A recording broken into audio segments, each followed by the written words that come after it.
আসসালামু আলাইকুম। আশা করি যে যেখানে আছেন সুস্থ আছেন, ভালো আছেন এই দোয়াই করি যাতে সবসময় সুস্থ থাকেন, ভালো থাকেন, জীবন সুন্দর হোক সবার। একটা বিষয় নিয়ে আজকে আমি কথা বলতে চাই। বিষয়টা হচ্ছে মাদক। যার বিপরীত পিঠে সবসময় লেখা থাকে ধ্বংস এবং খুবই ভয়ঙ্কর পরিণতি। আমি এই বয়সে অনেকেরই দেখছি মাদকের সাথে খুব কঠিনভাবে আসক্ত।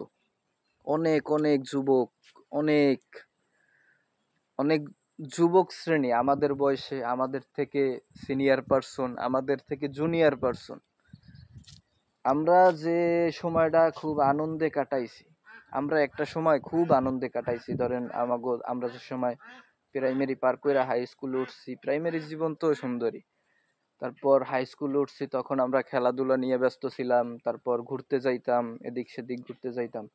কিন্তু বর্তমান সময়ে, এই যে বর্তমান সময়ে চলতেছে, এই বর্তমান সময়ে আমাদের বয়সী যারা ছিল তখন, মানে আমরা যখন হাই স্কুলে উঠছি তখনকার সময় যত আমাদের বয়স ছিল, ওই বয়সের ছেলে পেলে এখন মাদকের সাথে সম্পূর্ণরূপে জড়িত।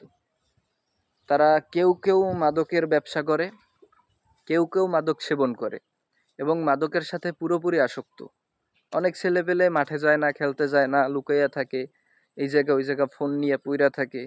তো এমন একটা পরিস্থিতি, তাদের জীবন থেকে মাদকের জন্য আনন্দ যে উপভোগ করার সময়, সেই সময়টাকে তারা মাদকের সাথে জড়াই নিছে, আনন্দ উপভোগ করতে পারে না।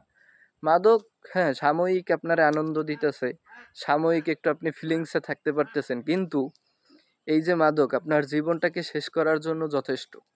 ও আপনার জীবনকে ধ্বংস কইরা দিবে। আপনি স্বাভাবিক চিন্তা ভাবনা করতে পারবেন না, অস্বাভাবিক হয়ে যাবেন, আপনার আচরণ অস্বাভাবিক হয়ে যাবে। অতএব এই মাদক থেকে কিভাবে দূরে থাকা যায়, সকলের পরিবারের উচিত যে প্রত্যেকের ছেলে মেয়ে তাদেরকে খোঁজ খবর রাখা। আমি এমনও কিছু ছেলেপেলে দেখছি যারা ওরা প্রাইমারিতে পড়ে, মানে এখন পর্যন্ত প্রাইমারির স্কুল পার হইয়া হাই স্কুল উঠতে পারে না, ওগো বয়স কি, ওরা বর্তমানে গাঁজা, ইয়াবা এইসব কিছু সেবন করতেছে, তখন আমরা ওগুলোর নামও শুনি না। এরকম পরিস্থিতি। বিশ্বাস করবেন না, শুধু যে ছোট ছেলেরা মাদকের সাথে আসক্ত বা জড়াই গেছে কৌতূহলবশত, এরকম না। মানে একদম মুরব্বি, মানে তার 50 বছর বা 45 বছর, তার থেকে একটু বেশি এইরকম বয়সীর মানুষ, মানে তার ফ্যামিলি আছে, বউ আছে, বাচ্চা আছে, মানে সন্তান আছে, তার সুখী ফ্যামিলি আর কি, সুন্দর একটা ফ্যামিলি, তারপরও ওই মানুষ কেন মাদকের সাথে আসক্ত?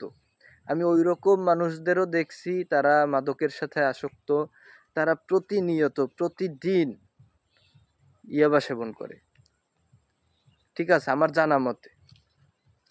অতএব মানে এইরকম মানে ইয়াবা বর্তমান সময়ে বাংলাদেশে ভাইরাসের আকার ধারণ করছে। মানে ভাইরাস যেরকম ছোঁয়াচে না, যে কোনো একটা ভাইরাস হইলে ছোঁয়াচের মতন ছড়াইয়া যায়, ইয়াবা বাংলাদেশে বর্তমানে ভাইরাসের মতন কাজ করতেছে। ছোট থেকে শুরু কইরা, মানে তারপর তার উপরে যত যায়, মানে একদম মুরব্বি লেভেল পর্যন্ত, মাথায় টুপি, দাড়ি, এরকম কিছু লোকজনও আর কি ইয়াবার সাথে জড়িত। তো আমার কথা হচ্ছে এইরকম। তারপর প্রশাসনের ক্ষেত্রে দেখা যায় কি, প্রশাসন ছোট ছোট চালান ধরে, যারা ইয়াবা সেবন করে তাদের ধরে, কিন্তু মেইন যে চালান, মানে বাংলাদেশে যে ঢুকে, এই যে বর্ডার পাস, এইটা যদি না হইতে পারে, তাহলে বাংলাদেশে এই মাদক থাকবে না। ব্রুনাই একটা কান্ট্রিতে, আমি এই যে কিছুদিন আগে একটা ডকুমেন্টারি দেখছি, ওই জায়গা আপনার মদ, তারপর সিগারেট, মাদক মানে পুরোপুরি নিষিদ্ধ। মানে মাদক থাকা মানে মৃত্যুদণ্ড দেওয়া ওই জায়গা। তো বাংলাদেশে তো এই সিস্টেম নাই, বরংচ ছোট থেকে একদম মাদকের সাথে জড়িত হয়। মাদক মাদক আর কি ব্যবসা, মানে যারা ডিলার, তারা আর কি ওই যে ছোট ছেলেদের কাছে আর কি এইগুলান আর কি এদিক সেদিক আনা নেওয়া, বিক্রি করা, এইসব দায়িত্ব দেয় এবং ওইটার জন্য তারে কিছু মাদক খাইতে দেয়, মানে সেবন করতে দেয়। তো এই হয়েছে বাংলাদেশের বর্তমান পরিস্থিতি।